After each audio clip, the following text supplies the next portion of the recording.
నమస్తే, welcome to VP news leader. ఇవాల్టి మన లీడర్ శివసేన పార్టీ అధ్యక్షులు డాక్టర్ గణేష్ గౌటే గారు ఈరోజు మన వీపీ స్టూడియోలో మనతో పాటు ఉన్నారు. అసలు డాక్టర్ ఎందుకు వచ్చింది, నిజంగానే ఆయన డాక్టరా లేకుంటే ఆయన చేసినటువంటి సేవా కార్యక్రమాలను దృష్టిలో పెట్టుకుని డాక్టరేట్ ఇచ్చారా, ఎన్నో విషయాలు ఆయన అడిగి తెలుసుకుందాం. నమస్తే అండి గణేష్ గారు. నమస్కారం మేడం. సార్ ఎలా ఉన్నారు సార్? బాగున్నాను మేడం, మీరు ఎలా ఉన్నారండి? నేను చాలా బాగున్నానండి. అంటే డాక్టర్ గణేష్ గౌటే అంటే మీ ఇంటి పేరు డాక్టరా లేకుంటే మీరు నిజంగానే డాక్టరా లేకుంటే మీరు చేసినటువంటి సేవా కార్యక్రమాల వల్ల డాక్టరేట్ మీకు వచ్చిందా? మనం సమాజంలో చేసినటువంటి సేవా కార్యక్రమాల వల్ల భారత ప్రభుత్వ విజిలెన్స్ ఒకటి, భారత ప్రభుత్వ నీతి ఆయోగ్ ఒకటి కలుపుకొని అమెరికా 8 యూనివర్సిటీలు కలుపుకొని మనకు గౌరవ డాక్టరేట్ ఇవ్వడం జరిగిందండి. మనం కరోనా టైంలో చేసినటువంటి సేవా కార్యక్రమాలు చాలా మందికి సేవా కార్యక్రమం చేయడం జరిగింది మేడం. అందుగురించి మనకు ఆ గుర్తింపును గుర్తించి మనకు గౌరవ డాక్టరేట్ ఇవ్వడం జరిగింది. ఓకే అండి. అలాగే మనం చేసినటువంటి ఈ ప్రోగ్రామ్ కాన్సెప్ట్ కూడా ఎట్లా అంటే అండి, కరోనా టైంలోనే కావచ్చు, ఎవరెవరైతే ప్రజల కోసం సేవా కార్యక్రమాలు చేస్తున్నారో గత అంటే ఒక 25-30 సంవత్సరాల నుంచి కూడా రాజకీయంగా ఎంతో సీనియారిటీ కలిగినటువంటి వ్యక్తులు, ప్రజలకు ఎన్నో సేవా కార్యక్రమాలు చేసినటువంటి వ్యక్తులు మీలాంటి వాళ్ళు ముందుకు రావడం కనిపించడం లేదండి. ఈ విధంగా ముందుకు రావడం వస్తేనే అసలు మీ జర్నీ ఏ విధంగా జరిగింది, మీరు ఏం కార్యక్రమాలు చేశారు, ఇలాంటి ఎన్నో విషయాలు ఈరోజు మీతో నేను చర్చించడానికి సిద్ధంగా ఉన్నాను. Okay madam. ఓకే అండి. అసలు గణేష్ గౌటే ఎవరు అంటే మీరు ఏం చెప్తారు? గణేష్ గౌటే అనేటువంటి వ్యక్తి తన కాళ్ళపైన తన నిలబడి ఈరోజు ఒక బీజేపీ పార్టీలో 23 సంవత్సరాలు సుదీర్ఘంగా 23 సంవత్సరాలు పనిచేసినటువంటి వ్యక్తిగా ఆ తర్వాత శివసేన పార్టీలోకి వచ్చి 2 సార్లు సిరిసిల్ల ఎమ్మెల్యేగా పోటీ చేయడం జరిగిందండి. ఎమ్మెల్యే పోటీ చేసినటువంటి టైంలోనే మనకు 2018లో శివసేన పార్టీ రాష్ట్ర యూత్ స్టేట్ ప్రెసిడెంట్ ఇవ్వడం జరిగింది మనకు. అలా 6 సంవత్సరాల తర్వాత ఇప్పుడు నేను ప్రజెంట్ రాష్ట్ర అధికార ప్రతినిధిగా తెలంగాణలో కొనసాగుతున్నా. ఇక అంటే ఈరోజు సిరిసిల్ల కాన్స్టిట్యున్సీలో ఏ ఒక్క ప్రాబ్లం అయినా కానీ మనం దానిపైన మనం ఉద్యమిస్తాం. చాలా ఉద్యమాలు చేయడం జరిగిందండి. అసెంబ్లీ ముట్టడి విషయంలో కావచ్చు, చాలా విషయాలు. ఇప్పుడు ఈరోజు మాకు మా ఎమ్మెల్యే గారు కేటీఆర్ గారు అంటే మనం ఇంకా చాలా విషయాలు మనం చర్చిద్దాం. అసలు ఎలాగంటే మీరు రాజకీయ రంగంలోకి అడుగుపెట్టి 30 సంవత్సరాలు దాదాపుగా దాటిపోయిందని మేము విన్నాం. అవునండి. ఒక 23 సంవత్సరాలు మీరు కంటిన్యూటీగా బీజేపీ పార్టీలోనే మీరు కొనసాగడం జరిగింది. అవునండి. గత ఈ 7 సంవత్సరాల విషయాన్ని కనుక మనం చూసుకుంటే శివసేన పార్టీ తరపు నుంచి మీరు దాంట్లో మీరు కొనసాగుతూనే ఉన్నారు. అవునండి. అంటే మీకు ఎప్పుడైనా అనిపించిందా, ఇప్పుడు ఇన్ని సంవత్సరాలు 23 సంవత్సరాలు మీరు అదే పార్టీలో బీజేపీలో కొనసాగినప్పుడు మీకు ఎలాంటి పదవులు రాలేదు, అంటే అవకాశం కూడా రాలేదు. ఇప్పుడు మీకు చూసుకుంటే గనక ఈ 7 సంవత్సరాల ఈ జర్నీలో 2018 కావచ్చు, 2023 కావచ్చు, 2 సార్లు మీరు ఎమ్మెల్యేగా పోటీ చేయడానికి ఈ పార్టీ మీకు అవకాశం కల్పించింది. అలాంటిది ఈ పార్టీతోనే మీరు కొనసాగుతారా లేకుంటే మళ్ళా తల్లిచాటు బిడ్డలాగా మళ్ళీ మీరు యథావిధిగా మీ తల్లి ఛానల్కి మీరు వెళ్ళిపోతారు? వెళ్ళే ప్రసక్తి లేదండి. శివసేన పార్టీని తెలంగాణ రాష్ట్రంలో బలోపేతం చేసేటువంటి విధంగా మా శివసేన పార్టీ అంటే ప్రజా సమస్యల కోసం, ప్రజల కోసం 80% కేటాయిస్తాం. రాజకీయ పరంగా 20% కేటాయించే పార్టీ ఏదైనా ఉందంటే ఆ శివసేన పార్టీ యూబీటీ పార్టీ. అంటే ప్రజలకు ఏ సమస్య వచ్చినా నాకు ఒక్కోసారి రాత్రి 2 కూడా నాకు ఫోన్లు వస్తాయి. ఈ ప్రాబ్లం అయింది, ఆ ప్రాబ్లం అయింది, హాస్పిటల్కి పోవాలని చెప్పి. ఇప్పటికీ నేను ఉండేది హైదరాబాద్, అంటే విలేజ్ పోకుండా వస్తుంటాం. మా కొత్తపల్లి గ్రామంలో ఎవరికి ఆరోగ్య పరిస్థితి సమస్య వచ్చినా ఫస్ట్ వచ్చేది నాకే ఫోన్ వస్తుంది హైదరాబాద్కు. నేను ఎక్కడ కానీ ఏ హాస్పిటల్కి పోయినా కానీ బ్లడ్ విషయంలో కావచ్చు, వాళ్ళకు హాస్పిటల్ విషయంలో కావచ్చు, ఎవరికి ఏం కావాలన్నా కానీ ఫస్ట్ మొట్టమొదటి వచ్చే ఫోన్ నాకే వస్తుందండి. నేను చాలామందికి అంటే వ్యక్తిగతంగా ఆర్థిక పరంగా కూడా సపోర్ట్ చేసిన, వ్యక్తిగతంగా కూడా సపోర్ట్ చేసిన, నా వల్ల కొన్ని ప్రాణాలు కూడా కాపాడినటువంటి విషయం కూడా ఉన్నాయి. వాస్తవానికి అయితే డాక్టర్లు చెప్పిండు ఈ మనిషి చనిపోయిండు, ఇంకేం తీసుకెళ్ళండి అని చెప్పినప్పుడు కూడా నేను డాక్టర్ యొక్క కాళ్ళు మొక్కి డాక్టర్ కాళ్ళు మొక్కిన, సార్ ఇంత దూరం తీసుకొచ్చిన సార్, మీరు వాళ్ళకు ఏదో రకంగా మీరు ట్రీట్మెంట్ చేయండి సార్, వాళ్ళ అదృష్టం భక్తులు లేకపోలేదు అని చెప్తే ఆ రకంగా నేను ఒక 5 ప్రాణాలు కాపాడినటువంటి వ్యక్తిగా నాకు ఆ గుర్తింపు నుంచి నాకు ఈరోజు గౌరవ డాక్టరేట్ ఇచ్చారండి. మా విలేజ్లో ఇప్పటికైనా మా కొత్తపల్లి గ్రామానికి పోతే ఆరోగ్యం అంటే ఫస్ట్ ఫోన్ నాకేస్తుంది. ఏ సమస్య వచ్చినా నాకు ఫోన్ చేస్తారండి. సిరిసిల్లలో కావచ్చు, మా గ్రామం విషయంలో కావచ్చు, మా మండల విషయంలో కావచ్చు, చాలా మందికి మనం వ్యక్తిగతంగా సపోర్ట్ చేస్తాం. వాళ్ళు పోయేటప్పుడు ఇట్లా ఒకవేళ బస్సులకు డబ్బుల్లో ఉన్నా ట్రావెల్స్కి డబ్బుల్లో ఉన్నా కానీ డబ్బులు కూడా ఇస్తాం. మెడికల్లో కూడా మేము ఒక 50% డిస్కౌంట్ చేపించి వాళ్ళను నేను తీసుకున్నటువంటి రోజులు చాలా ఉన్నాయి. వెరీ గుడ్ అండి, వెరీ గుడ్. అది విషయం. అంటే మీరు తల్లి పార్టీలో ఉన్నప్పుడు 23 సంవత్సరాలు మీరు బీజేపీ పార్టీలో ఉన్నప్పుడు అంటే ప్రజలు ఏ విధంగా అయితే మిమ్మల్ని ఆదరించారో, మీరు ప్రజలకు ఏ విధంగా సేవా కార్యక్రమాలు చేశారో, అదే విధంగా పార్టీ మారిన తర్వాత కూడా అదే కొనసాగుతూ ఉందా? అప్పటికి ఇప్పటికి మీకు తేడా ఏమనిపిస్తుంది? ఆ పార్టీలో ఉన్నప్పుడు ఆ రోజుల్లో మేడం నేను తెలంగాణ స్టేట్లో బీజేపీలో శక్తి కేంద్రాల ఇన్ఛార్జ్ ఒకటి ఉంటుందండి. ఆ పార్టీలో శక్తి కేంద్రాల ఇన్ఛార్జ్ అనేది ఒక డివిజన్ ఒకటే ఇస్తారు ఒకరికి. నా ఒక్కరికి మాత్రం 2 ఇచ్చారండి. ఇమాజినర్ ఒకటి, బంజారాస్ ఒకటి. ఈ రెండిట్లో కూడా చాలా కష్టపడ్డా.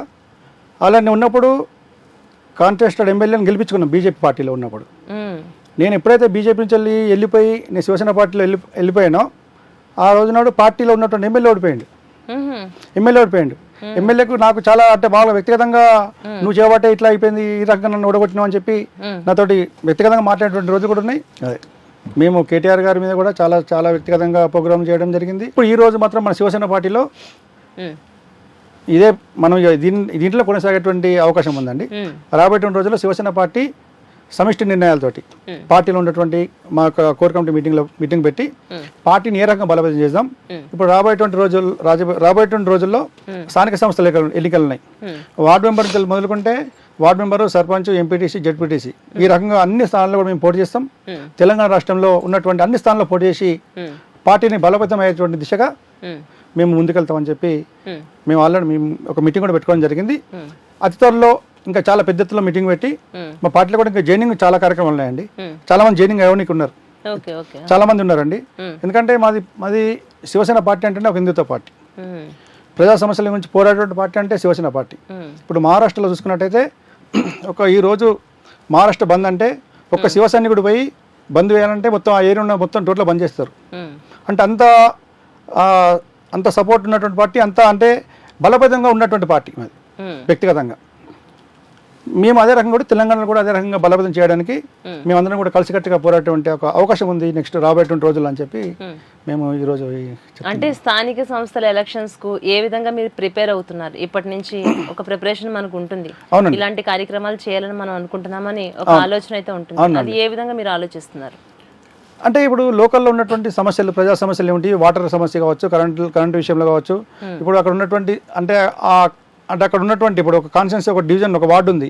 ఆ వార్డులో ఉన్నటువంటి సమస్యలు ఏం సమస్యలు ఉన్నాయి, ఆ సమస్యల మీద ఇక్కడ మా పార్టీలో ఉన్నటువంటి వ్యక్తి ఎవరు పోరాడారు దాని గురించి, ఆ విషయం ఎవరికి ఎక్కువ తెలుసు విషయం అనేటువంటి వాళ్ళను మనం అందరినీ ఐడెంటిఫై చేసి వాళ్ళని ఆల్రెడీ మాకు చాలా మంది మాకు టచ్లో ఉన్నారండి.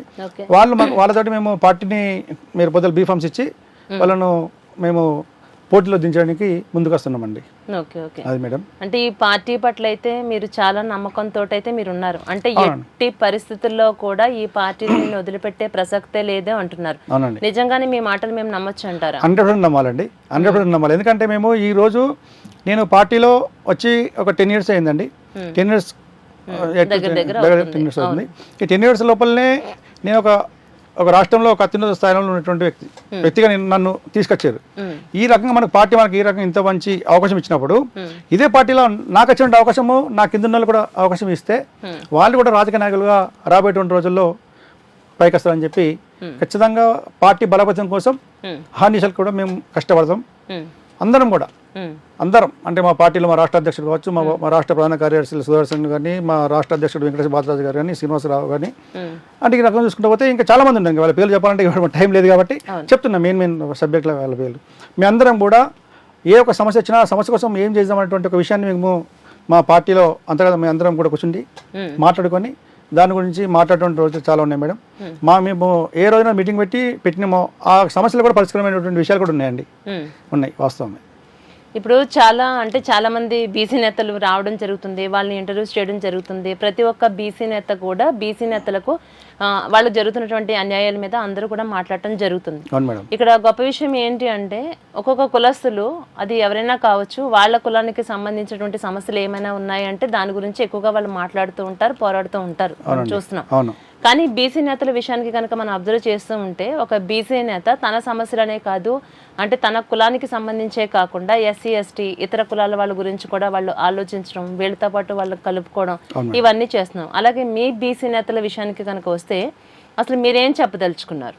మా పార్టీలో బీసీ, ఎస్సీ, ఎస్టీ కులాలను, అన్ని కులాలను కలుపుకొని వాళ్ళకి ఎక్కడ ఉన్నటువంటి అంటే ఒక నాయకుడు, ఒక బలమైన నాయకుడిని గుర్తించి వాళ్ళకు స్థానిక సంస్థలలో మేము పోటీ చేయడానికి అవకాశం ఇస్తాం.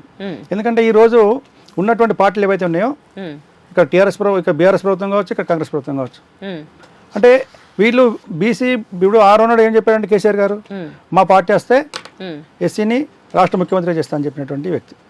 అధికారంలో వచ్చిన తర్వాత వాళ్ళకు సీఎం పోస్ట్ ఇవ్వలే, అసలు మినిస్టర్ పోస్ట్ కూడా ఇవ్వలేడు. ఆ రోజుల్లో పెళ్ళిళ్ళు రాలే. ఈ రోజు ఇళ్ళల్లో కొత్త పెట్టుకుంటే ఆ ఏరియాలో లీడర్కి ఫోన్ చేసి ఎక్కడ ఇంట్లో కొత్త పెట్టుకుంటున్నారా, గృహప్రవేశం ఉందా అంటే అడిగి వెళ్తున్నటువంటి పరిస్థితి. అని నేనంటే ఏంటంటే ఒక నాయకుడు అనే వ్యక్తి నీకు రాబోయేటువంటి రోజుల్లో నీకు రాజకీయ భవిష్యత్తు ఉంటుంది.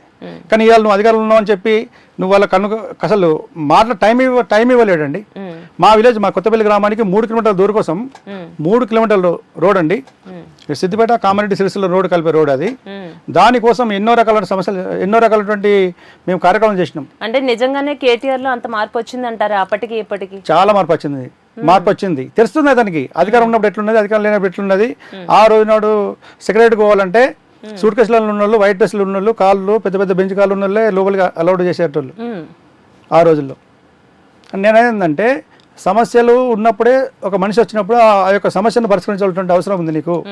ఈ రోజు నువ్వు పద్మశాలి అని చెప్పి, గంగపుత్రులు అని చెప్పి, ముద్రాలు అని చెప్పి కులాల మధ్యలో స్విచ్ పెడుతూ నువ్వు రాజకీయ పాపం కట్టుకున్నటువంటి వ్యక్తి ఎవరు అంటే కేటీఆర్. అది ఈరోజు రాష్ట్రంలో కేటీఆర్ గారు ఒకటే. నేనేంటంటే ఎప్పుడైనా ఒక రకంగా ఉండాలి రాజకీయ నాయకుడు, ప్రజల విశ్వాసాన్ని పొందాలి.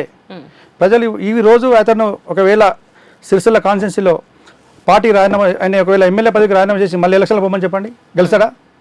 గెలివాడు. అప్పుడే అసలు ఎన్నో వీడియోలు బయటకు వచ్చినాయి అతను మాట్లాడిన మాటలు. మనం ఓడిపోయేటట్టు మనం ఏదో రకంగా చేయాలని చెప్పి చాలా చేసి ఉన్నాయి. చాలా వీడియోలు కూడా బయటకు వచ్చినాయి ఆల్రెడీ. నేనేంటంటే అతను అహంకారం అటువంటి ధోరణితోటి ఒక రాజకీయ నాయకుడిగా ముందుకెళ్తుంది తప్ప వ్యక్తిగతంగా ప్రజల విశ్వాసాన్ని పొందలేకపోతుండు. ఇప్పుడు కూడా ఓన్లీ ఒక కేసీఆర్ కొడుకులాగానే ఆయన రాజకీయాలకు వచ్చిండు.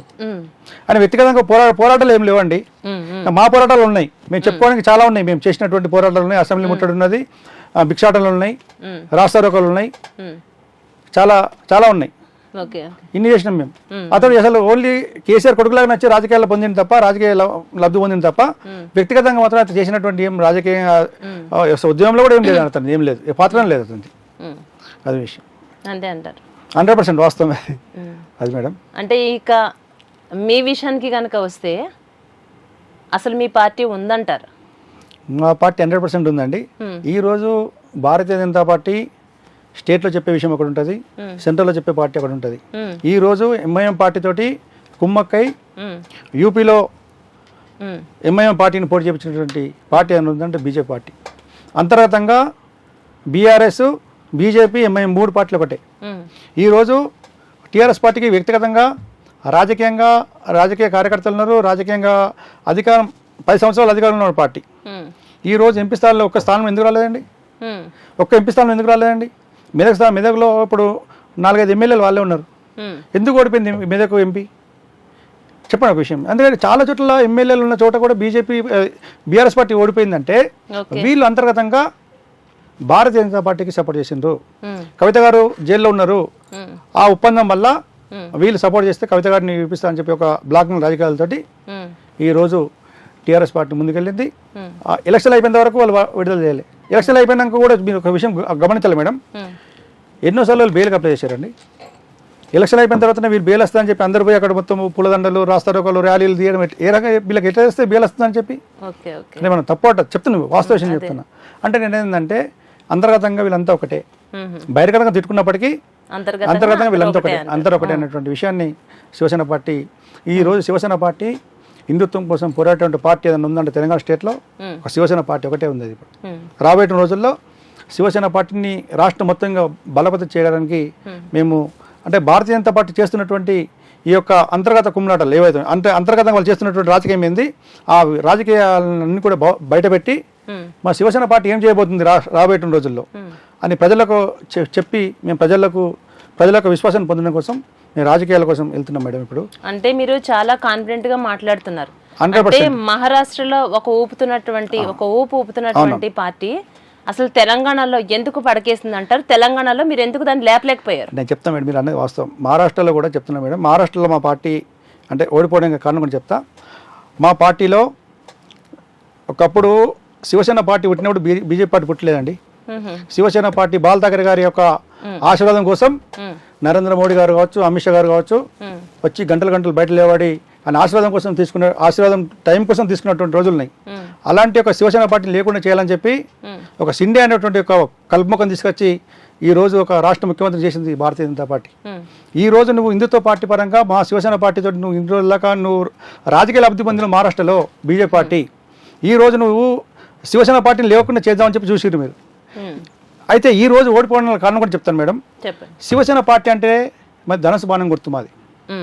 ఆ ధనుసు బాణం గుర్తు మాకు రాకుండా చేసి సిండేకి ఇప్పించేసి మాకు కాగడ గుర్తుని ఇచ్చిండ్రు. మాకు ఇచ్చేసరికి ఏమైందంటే ప్రజల మధ్య అసలు కొంతమంది ఇప్పుడు ఏం చేస్తారంటే కొంతమంది రాజకీయం గురించి కొంతమంది అంటే ఎలక్షన్ల కోసం గుర్తు ఏందనే విషయం అంటే ఒక గుర్తు మీదే ఆలోచించుకొని ఓట్లు వేసే చాలామంది ఉన్నారు. ఈ రోజు చూసుకున్నట్టయితే 1000-2000 ఓట్లతోటి ఎక్కువ వాళ్ళకి వచ్చినాయి, ఓ సీట్లు వచ్చినాయి. ఎక్కడ చూడండి మీరు మొత్తం టోటల్ 200 స్థానాలలో చూస్తే 1000-2000 ఓట్లతోటే వాళ్ళు మెజార్టీ వచ్చారు తప్ప ఎక్కడ కూడా పెద్ద 1000, 20,000-30,000 మెజార్టీతో ఎక్కడ గెలిచినటువంటి లేవు, సీట్లు లేవు. కావాలని చెప్పి వీళ్ళు మళ్ళీ ఒకటి ఏంటంటే వీళ్ళు రెబల్గా పోటీ చేయించారు. శివసేన పార్టీ పోటీ చేస్తున్నటువంటి స్థానాల్లో కొంతమంది డబ్బులు ఇచ్చి కూడా రెబల్గా పోటీ చేయించారు భారతీయ జనతా పార్టీ.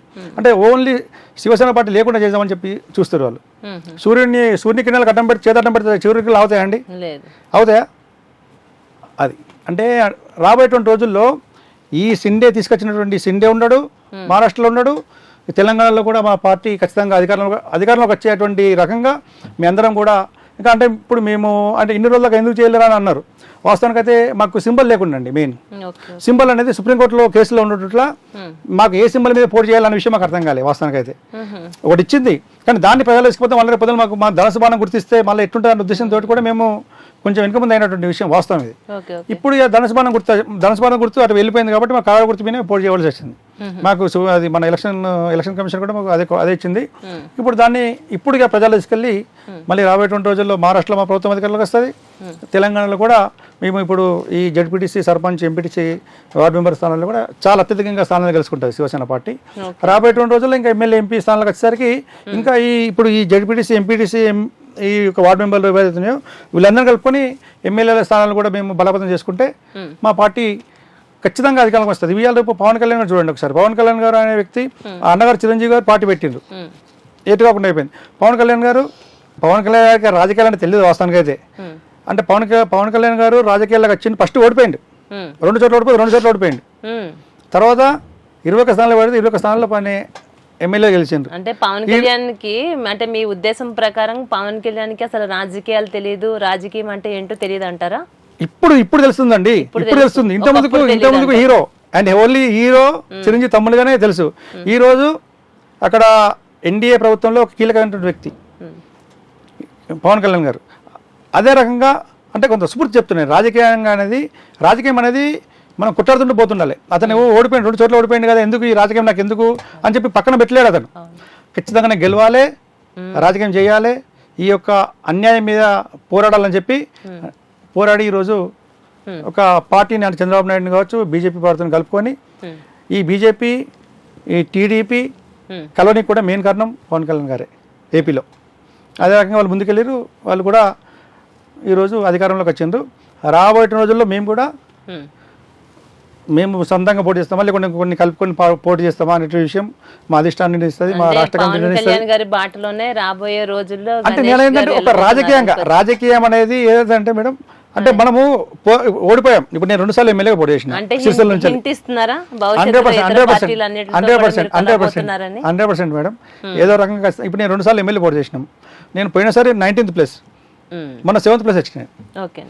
అంటే గణేష్ అంటే ఏంది, గణేష్కి ఓట్లేస్తే ఏమైతే అనే ఉద్దేశంతో నేను మన 7th ప్లేస్ రావడం జరిగింది. రాబోయే రోజుల్లో కావచ్చు ఎమ్మెల్యే కావచ్చు. అంటే రాజకీయ నాయకులు కావాల్సిందే ఉంటుందండి. మనం ఒక గోల్ ఉంటుంది, ఒకటి ఎమ్మెల్యే కావాలనుకుంటాం, ఒక ఎమ్మెల్సీ కావాలనుకుంటాం, ఏదో రకంగా చెప్పలేం. అట్లా ఖచ్చితంగా మేము రాజకీయాలనే ఉంటాం, ముందుకెళ్తాం. ఎలాంటి ఎక్కడ అన్యాయం జరిగినా న్యాయం గురించి పోరాడేటువంటి party Shiv Sena party. Okay madam. ఇప్పుడు శివసేన పార్టీ న్యాయం కోసం పోరాడుతోంది అంటున్నారు కదా, న్యాయం కోసం పోరాటం విషయం కనుక మనం పక్కన పెడితే, అంటే సిరిసిల్ల ప్రజలకు ఇప్పటి వరకు మీరు ఏం చేశారు, ప్రత్యేకంగా చెప్పాలంటే మీ గంగపుత్రులకు ఏం చేశారు, అక్కడ అత్యధికంగా పద్మశాలీల వారు ఉన్నారు కాబట్టి వాళ్ళ కోసం మీ పార్టీ కానీ మీరు కానీ ఇప్పటి వరకు ఏం చేశారో నాకు చెప్పండి. మేము పద్మశాలీల కోసం కావచ్చు, గంగపుత్రుల కోసం కావచ్చు, ఆ రోజునాడు రాష్ట్రంలో ఉన్నటువంటి అంటే ఇక మనం అంటే కులాల పరంగా పోతే రాజకీయం కాదు వాస్తవానికి వ్యక్తిగతంగా. ఇక్కడ ఏంటంటే నేను ఒక విషయం చెప్తాను, మీ పద్మశాల గురించి అంటే మా సిరిసిల్ల కాన్స్టిట్యూన్సీలో పద్మశాల ఓట్ బ్యాంక్ ఎక్కువ ఉన్నది. కానీ కేటీఆర్ గారు ఏం చేశారు, పద్మశాలలు అని చెప్పి నాందేడ్ నుంచి సారీస్ తెప్పించి బతుకమ్మ సీరియల్ వంచినటువంటి రోజులున్నాయి. ఇప్పుడు సిరిసిల్ల ప్రజలకు ఇస్తే సిరిసిల్ల ప్రజలు బతుకుతారు. ఇప్పటికీ వాళ్ళకి ఫండ్స్ రాలేవండి. వాళ్ళు నేర్చినటువంటి సిరిసిల్ల కొన్ని నేర్చారు, కొన్ని నాందేడ్లో కొన్ని నేర్చారు. నాందేడ్లో డబ్బులు ఇచ్చిండ్రు, సిరిసిల్ల వాళ్ళకి డబ్బులు ఇవ్వాలి. ఆత్మహత్య జరుగుతున్నాయి ఇప్పటికీ బిల్స్ రాక. మొన్నటికి మొన్న ఎన్నో మన కళ్ళ ముందు జరుగుతుంది. ఎందుకంటే మా కాన్సెన్స్ విషయం కాబట్టి నేను చెప్తున్నాను. అంటే కేటీఆర్ గారు ఎంతసేపు వాళ్ళని రాజకీయంగా వాడుకోవడం తప్ప. అంటే దీని మీద మీరు ఎప్పుడు ప్రశ్నించలేదా అండి? చాలా ప్రశ్నించినామండి, ప్రెస్లు కూడా పెట్టినాం. యాదగిరికి అతనికి ఏంటంటే గణేష్ అనే వ్యక్తి చిన్న వ్యక్తి, అతను మాట్లాడితే మనం ఎందుకు నేను అతని గురించి మాట్లాడితే హైలైట్ అవుతాడు అని చెప్పి అట్లా కూడా అన్నటువంటి రోజులు కూడా ఉన్నాయి. మా కొత్తపల్లి గ్రామానికి 3 కిలోమీటర్ల దూరం కోసం నేను ఎన్నో రకాల భిక్షాటన చేసినండి. భిక్షాటనలు చేసినా, రాస్తారోకలు చేసినాము, నిరాదీక్ష చేసినాము, సమ్మె చేసినాం, ధర్నాలు చేసినాం, కలెక్టర్ గారికి ఇచ్చినాం, ఎంఆర్ఓ కలిసినాం. అప్పుడు ఏమంటాడు కేటీఆర్, గణేష్ను సైలెంట్ ఉండమని చెప్పండి, నేను రోడేస్తా. నువ్వు ఒక రాష్ట్ర మంత్రివి, కాన్సెన్స్ ఎమ్మెల్యేవి, నువ్వు మా ఒక 3 కిలోమీటర్ దూరం రోడ్ వేయలేకపోయింది మేడం. మా కాన్సెన్సీకి 3 కిలోమీటర్ దూరం రోడ్ వేయలేము. ఆ 3 కిలోమీటర్ దూరం రోడ్ వేస్తే 3 జిల్లాలను కలిపి రోడ్ అవుతుందండి. అది ఈ రోజు మన తెలంగాణ రాష్ట్రం ఎందుకు తెచ్చుకున్నామండి? 1550 మంది విద్యార్థుల ఆత్మహత్యలతోటి మనం తెలంగాణ రాష్ట్రాన్ని సాధించుకుంటే వచ్చిన తెలంగాణ ఎవరి చేతులు ఉందండి? దూడల చేతులు ఉంటుందండి. దూడల గడిల పాలన అయిపోయింది తెలంగాణ రాష్ట్రం ఆ రోజుల్లో. 10 సంవత్సరాలు ఈ యొక్క నలుగురి మీద మొత్తం రాష్ట్రం మొత్తం నడిచింది. కేసీఆర్, హరీష్ రావు, కవిత, కేటీఆర్, ఈ నలుగురి మీద జరిగింది. ఆ రోజుల్లో ఈటలందరూ డైరెక్ట్ చెప్పినదండి. ఒక రాష్ట్ర మంత్రి, ఆర్థిక మంత్రి టైం లేకపోతే పోయి పార్టీకి రాజీనామా చేసినటువంటి విషయం. మహమూద్ రాష్ట్ర హోంమంత్రి వచ్చి మన ప్రగతి భవన్ ముంగట వచ్చి విలేజ్లో అందరూ చదువుకున్న వాళ్ళు ఉంటారా, చదువురాని వాళ్ళకి న్యాయం జరగద్దా, చదువుకున్న వాళ్ళకి న్యాయం జరగల్లా, చదువుకున్న వాళ్ళకి న్యాయం జరగద్దా చెప్పండి. ఇప్పుడు ఎంతసేపు టీఆర్ఎస్ కార్యకర్తలకే నువ్వు ఇప్పుడు దళిత బంధు అనేది ఇచ్చిండు. దళిత బంధు ఇస్తే ఎంతమంది దళిత బంధు మీద బాగుపడ్డలు ఉన్నారండి? దళిత బంధు ఇవ్వద్దు అంటే ఇవ్వాలి. కానీ మేడం మీరు చెప్తా డైరెక్ట్ కేసీఆర్ గారు ప్రెస్ మీట్లో చెప్పిండు, ఇచ్చేటువంటి 10 లక్షల్లో 4 లక్షల రూపాయలు మీరు ఎమ్మెల్యేలు తీసుకుంటారు, ఎమ్మెల్సీలు తీసుకుంటారు అని చెప్పి డైరెక్ట్ చెప్పిండు. అంటే నేనేందంటే ఇచ్చేది దళితుల పేరు, తినేది వీళ్ళు. డైరెక్ట్ లైవ్ లో చెప్పిండు. అంటే కేసీఆర్ చెప్పిండ్రు, ఓకే ఇప్పుడు ఎవరో ప్రతిపక్షంలో మాలాంటి వాళ్ళు చెప్తే మా తప్పు. కానీ కేసీఆర్ డైరెక్ట్ మీ ప్రెస్ మీట్లో చెప్పిన వాళ్ళ పేర్లు కూడా నాకు ఉన్నాయి. ఇప్పుడు ఈ ప్రెస్ మీట్లో నేను చెప్పదలుచుకోలేను. మీరు డబ్బులు చేయడానికి మీరు సిద్ధంగా ఉన్నారు 100%. దానికి డౌటే లేదు. ఇప్పుడు మీకు రేవంత్ రెడ్డి పరిపాలన మీద మీ అభిప్రాయం చెప్పండి.